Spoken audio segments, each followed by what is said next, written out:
Bonjour, je vais essayer ici dans cette vidéo de répondre à l'exercice numéro 2 de la série numéro 2. Donc on a déjà fait cet exercice mais je vais le répéter quand même. Donc ici dans cet exercice il nous dit on considère une charge électrique produite par ionisation primaire dans un milieu fluide.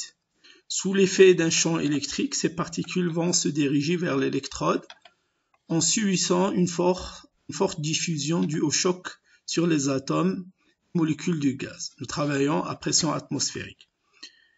Dès que le champ électrique est appliqué et que les particules chargées sont accélérées par la force électrique, une force de frottement sera immédiatement exercée sur les particules chargées par les molécules milieu. Cette force qui va compenser la force électrique est fonction de V. La particule de sa taille, donc est fonction de V, la particule, de sa taille, de sa forme, de la viscosité. Elle est donnée par l'expression suivante. Donc bien sûr ici il faut corriger. Donc ici il faut corriger. Il faut un moins dans cette formule. Un moins ici. La première question, donner l'expression de la force électrique qui s'exerce sur la particule. Pour cet exercice,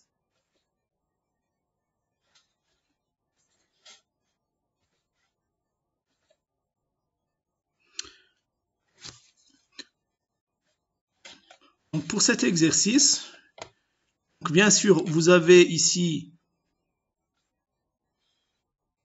un milieu, bien sûr. On va supposer qu'il y a des molécules dans ce milieu fluide. On considérait par exemple une charge, une particule qui a une charge Q.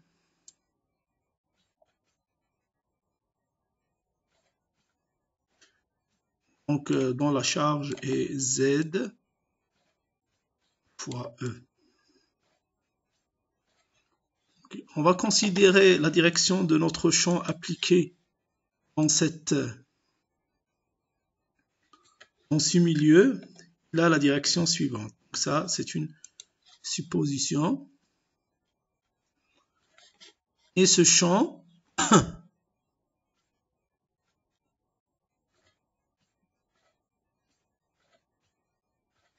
donc ce champ, il va exercer une force sur cette charge, en supposant ici que la charge de cette particule elle est positive, d'accord? Alors, la force exercée sur cette particule, c'est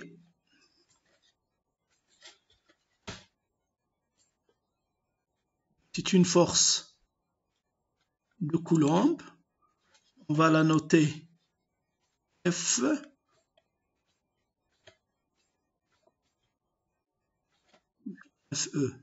c'est-à-dire la force électrique. Bien sûr, d'après les données de l'exercice, lorsque cette particule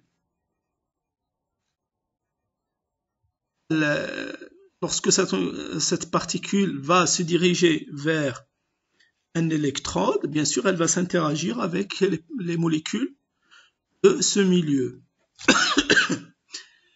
Donc, toutes ces interactions, bien sûr, toutes ces interactions avec le milieu, ils seront représentés par notre force qui a une direction opposée à la force électrique.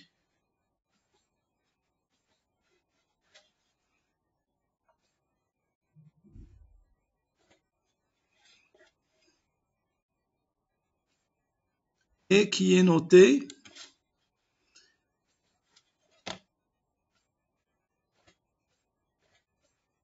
V de F.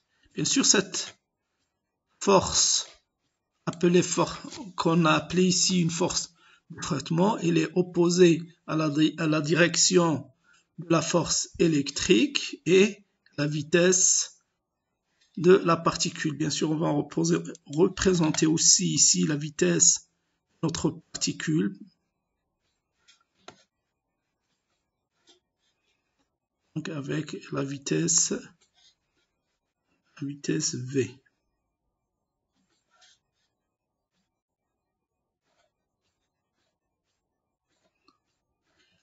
Donc notre particule dans ce milieu, il est soumis à une force électrique qui entraîne notre particule vers la cathode dans la direction qu'on a mentionnée ici. Et il y a une force, donc, qui représente toutes les interactions de cette particule avec notre milieu. Maintenant, on va répondre à la première question. Il nous dit de donner l'expression de la force. Bien sûr, l'expression de la force électrique en général, c'est la force de Coulomb. Donc, on peut écrire c'est la charge de la particule multipliée par le champ électrique de la particule. Bien sûr, si la particule elle est positive, bien sûr, la force elle aura la même direction que le champ électrique. Bien sûr, c'est positif, bien sûr, elle est l'inverse de la direction de la particule. Donc ici, on peut écrire que cette force électrique est égale Z fois E fois le champ électrique appliqué dans notre milieu. La deuxième question, pour application du principe fondamental de la dynamique à la particule chargée en mouvement dans un fluide donné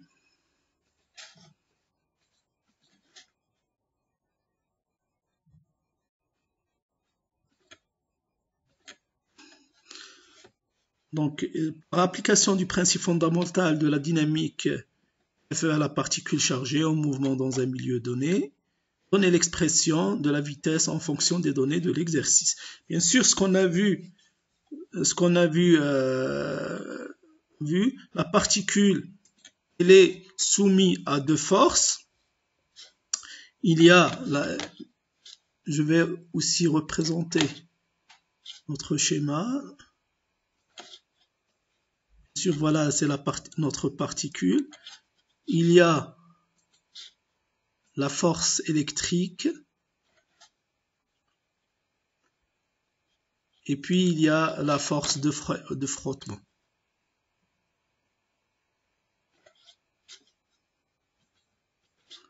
Sur ça, on a dit que ça, c'est la force électrique. Et ça, c'est la force de frottement. Donc, d'après le principe fondamental,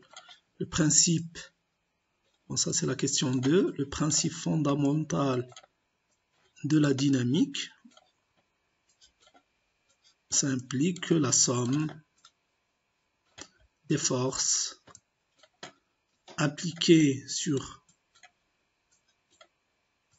la particule est égale à la masse de la particule multipliée par son accélération.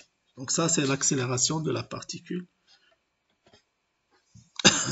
Donc, puisque notre particule, elle va tout d'abord subir une accélération au début, puis elle va prendre une vitesse qui est constante au cours de son déplacement dans le milieu. Ce qui implique que son accélération, elle va devenir nulle puisque la vitesse, elle sera constante. Vitesse sera constante. Donc ceci, elle va entraîner que la somme des forces égale au vecteur nul, c'est-à-dire un 0. Je vais le refaire.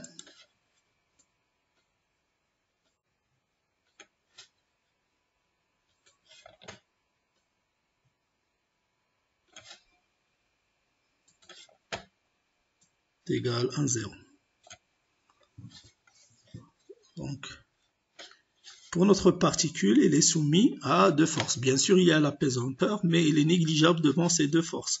Donc, ce qui entraîne qu'on n'a que la force électrique plus la force de frottement égale au vecteur nul.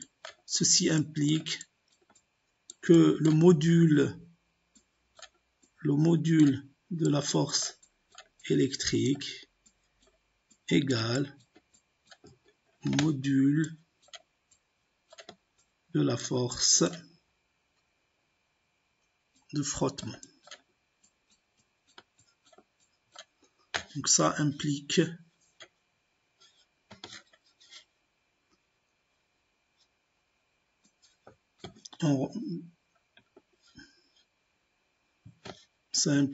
que la force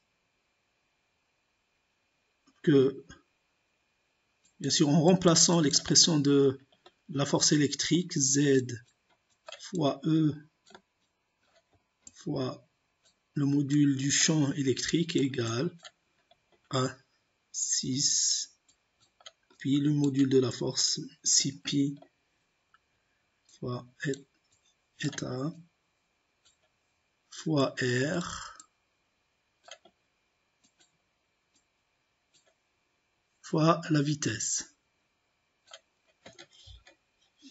Donc enfin, on peut conclure que le résultat, que la vitesse, on peut l'écrire en fonction du champ électrique et les propriétés de la particule et du milieu. Donc ceci égale à Z fois E sur 6 pi eta fois R fois le champ électrique. Donc ça, c'est la réponse de la question numéro 2. Passons maintenant à la question numéro 3. Il nous dit de définir la mobilité et donner son expression en fonction de Z, E et la viscosité et la taille de la particule. Bien sûr, ici, le R, puisqu'on va considérer que notre particule elle est sous forme d'une sphère. Donc, pour faire ça, il faut tout d'abord... Donc, ici, pour la question, on va définir la mobilité, donner son expression en fonction de Z, E, eta et le R. Donc, pour cette question numéro 3,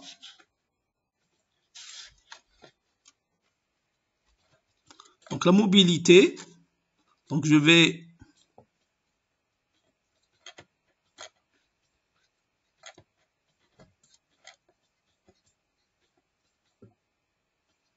bien sûr je trouve un peu mal pour écrire ceci.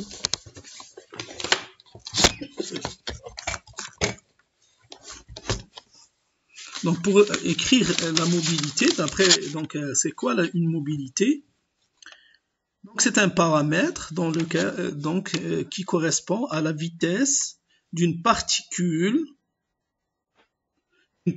dans un milieu donné lorsque on applique un champ de 1 volt par mètre. Donc ça c'est la vitesse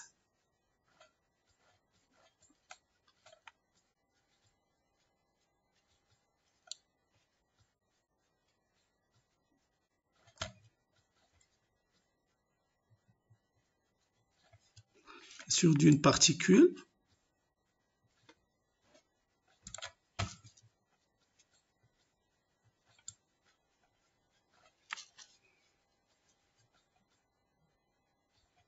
bien sûr dans un milieu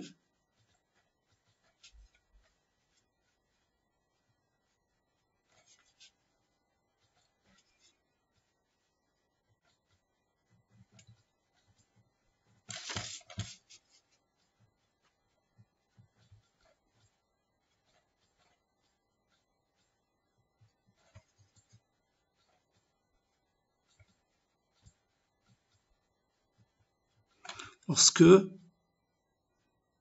on applique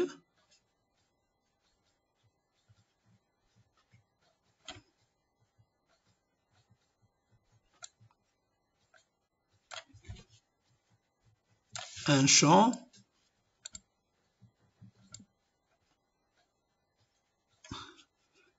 électrique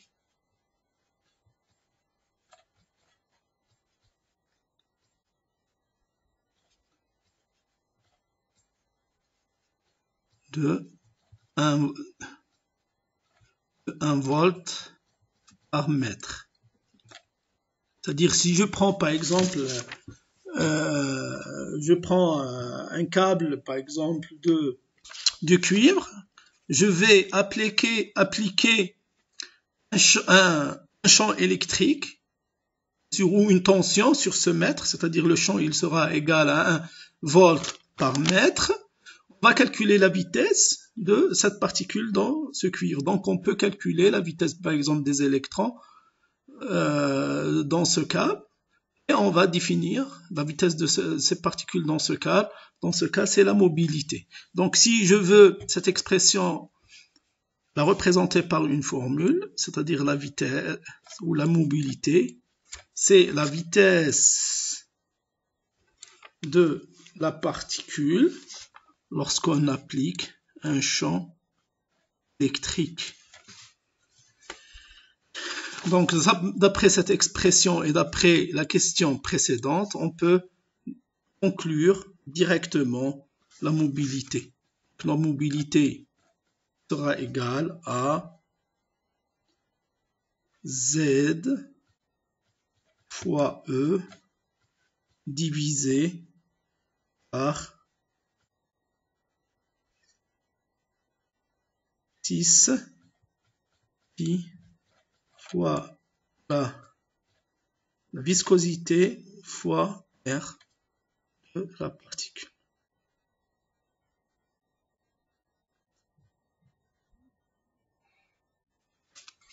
Donc ça, c'est la réponse qui correspond à notre question. Donc, la question numéro 4, elle nous dit montrer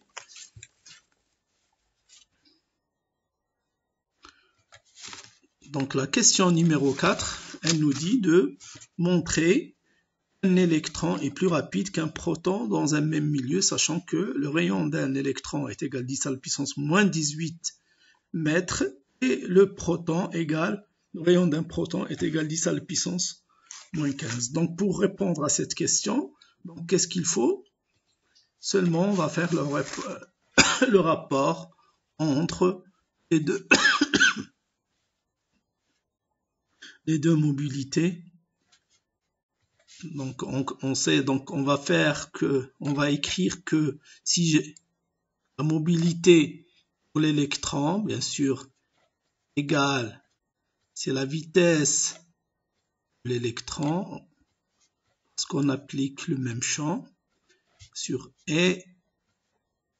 Si je prends le proton dans le même milieu et dans le même champ, donc on va la mobilité du proton, c'est la vitesse du proton sur le même champ. Si je fais le rapport entre les deux, ceci, il va me donner donc la mobilité de l'électron sur la mobilité du proton égale la vitesse de l'électron sur la vitesse du proton.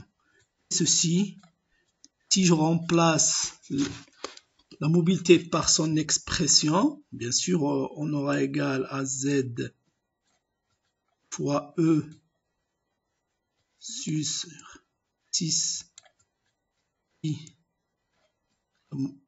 état sur le rayon de l'électron sur Z. Bien sûr, ça c'est de l'électron et Z du proton est égal à 1 fois E fois état. Je peux faire ça Z de l'électron, ça du proton. Bien sûr, ils ont la même charge.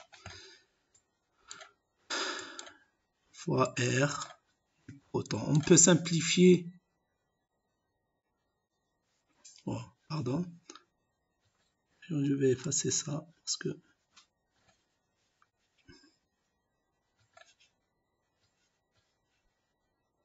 divisé par 6 pi A fois R de P. Donc ceci il va me donner, bien sûr on peut simplifier, bien sûr Z de l'électron égale à Z du proton, bien sûr est égal à 1. Donc ceci il va nous donner que le rapport à la vitesse de l'électron sur la vitesse du proton dans le même milieu et sous l'effet d'un même champ, donc égal à le rayon du proton sur le rayon de l'électron. Donc c'est égal à 10 à la puissance moins 15 mètres sur 10 à la puissance moins 18. Donc ça est égal à 1000. C'est-à-dire que la vitesse de l'électron est 1000 fois plus rapide que la vitesse du proton. Donc cela montre que la plupart de courant qu'on mesure, il est dû bien sûr aux particules qui sont légères, comme les électrons, et pas des ions. Donc passons maintenant à sur ça, c'est la question, la réponse de notre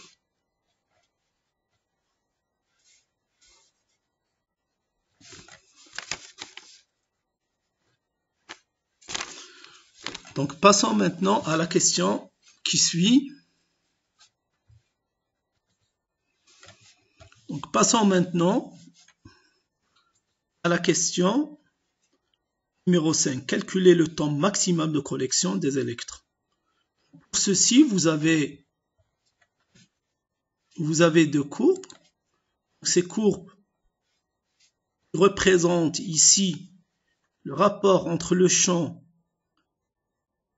électrique et la pression atmosphérique, la pression appliquée dans la chambre d'ionisation. Ici, la vitesse dérive donnée en mètres par seconde. Donc, pour répondre à ceci, il faut tout d'abord connaître le champ électrique appliqué donc, sur la pression. Dans cette figure, vous avez deux courbes. Une courbe qui correspond à une chambre d'ionisation dont le gaz à l'intérieur il est constitué de l'argon plus 10% de méthane. Une autre courbe contient que de méthane. Pour notre exercice, nous avons ici la chambre d'ionisation, elle est constituée que du méthane. Donc ici, comme vous voyez ici. Et vous avez aussi une tension appliquée qui est égale à 1000 volts.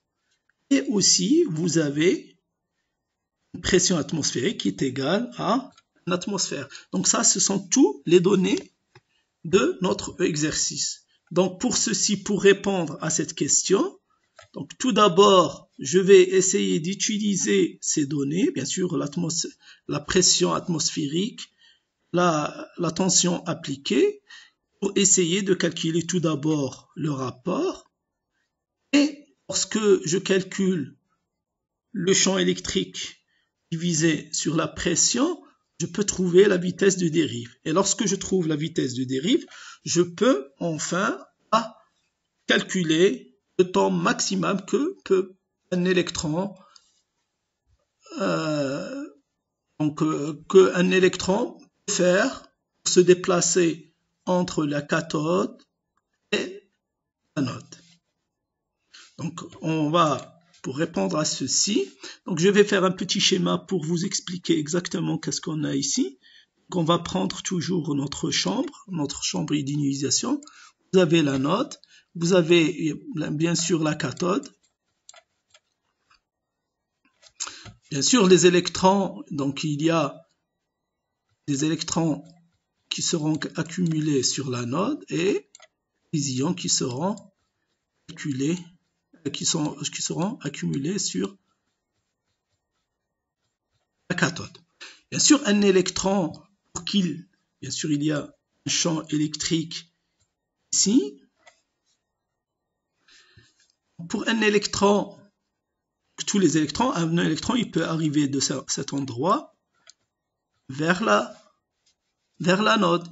Aussi, il peut arriver de là jusque là. Et aussi, il peut arriver de cette région jusqu'à la cathode. Donc, la plus grande distance que l'électron peut traverser, c'est la distance qui relie la cathode de l'anode, c'est-à-dire c'est toute cette distance. Cette distance, puisque la vitesse de tous les électrons, c'est presque constante, d'après notre exercice, donc c'est le temps maximum que l'électron peut faire pour se déplacer de la cathode jusqu'à l'anode.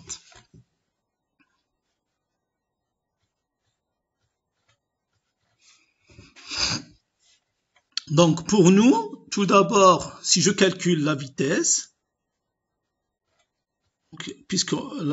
si je connais la vitesse de dérive, donc la vitesse, puisqu'elle est constante, bien sûr, c'est la distance qui relie entre la cathode et l'anode divisée par le temps maximum. C'est parce que c'est le temps maximum.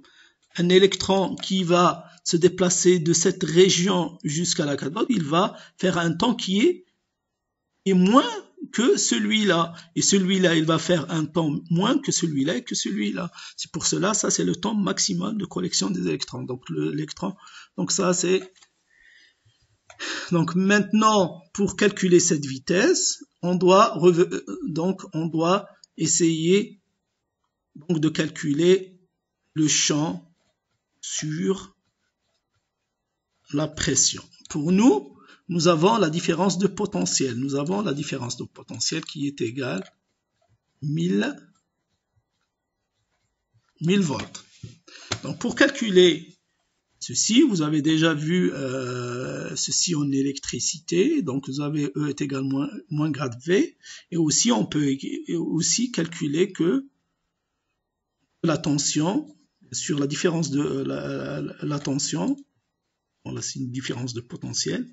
La différence de potentiel entre l'anode et la cathode, c'est la circulation du champ électrique.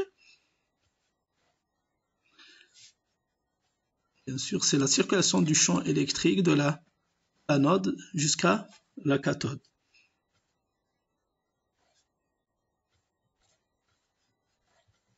dl, puisque notre champ, donc il aura donc une valeur qui est constante, donc on peut écrire E fois d, donc la distance qui relie entre la distance qui est entre l'anode et la cathode, et le champ électrique, il est supposé constant. Et ceci nous ramène à écrire que le champ électrique, c'est la différence du potentiel sur D. Donc puisque ici, puisqu'on connaît la pression atmosphérique dans notre gaz, donc le champ électrique sur la pression qui est égale à 1 égale delta V sur D sur P. Bien sûr, l'application numérique, je vais l'écrire ici. Application numérique, donc E sur P égale sur 1000 volts sur la distance, c'est 5 cm d'après notre exercice, c'est 5 cm, donc 5 cm on va transformer en mètres, donc c'est 5 fois 10 à la puissance moins 2 sur fois 1 atmosphère, fois 1. Ça, c'est volts par mètre par atmosphère. Donc notre champ sur la pression égale. Donc vous avez l'application numérique. Je vais chercher exactement à quoi.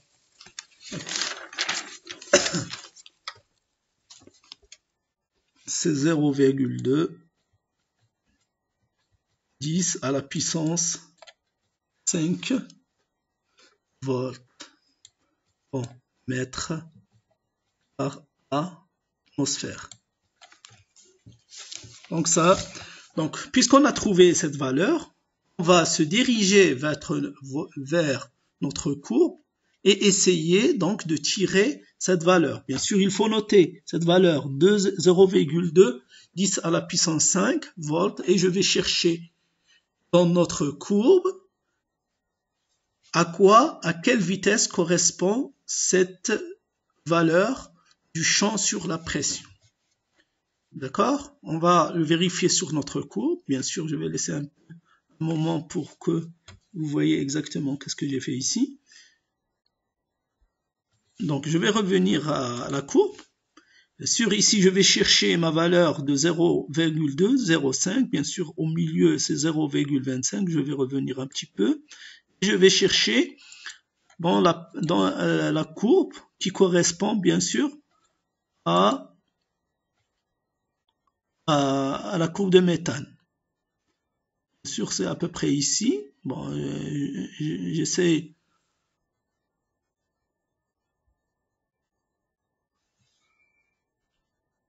sur 0,3 à peu près ici. Bon, bien sûr, c'est à peu près ici, c'est 0,35. Bien sûr, fois 10 à la puissance 5 mètres par seconde. D'accord? Donc ça, c'est la réponse de cet exercice. Donc, qu'est-ce qu'on va trouver? On va trouver ici que la vitesse dérive correspondante, donc la vitesse de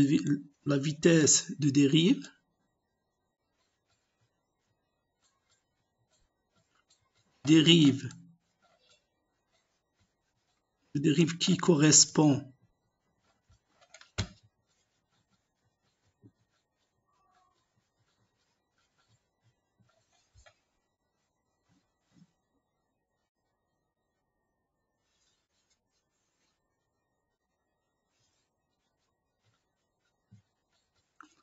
souvent à E sur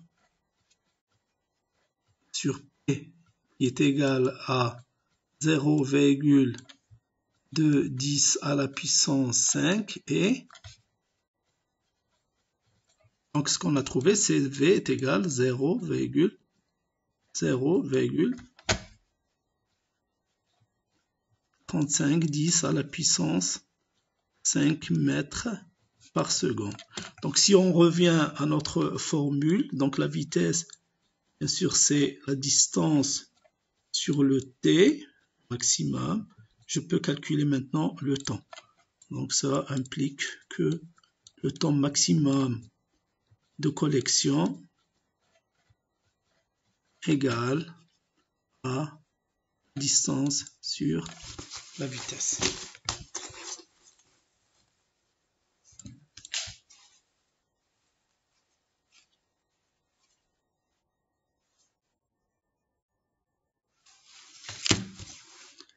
Donc, ceci va nous permettre d'écrire l'application numérique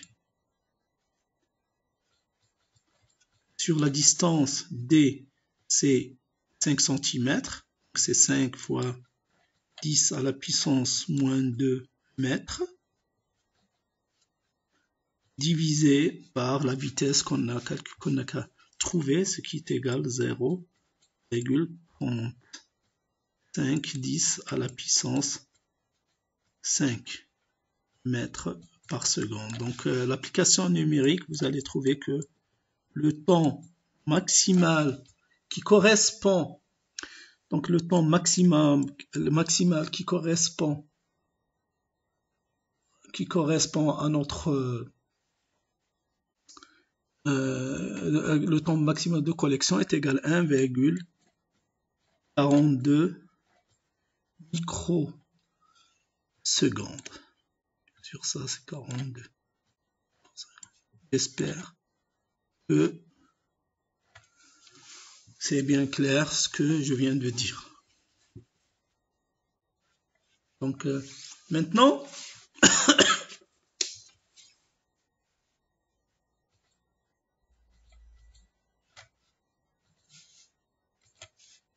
je vais passer donc à l'exercice suivant.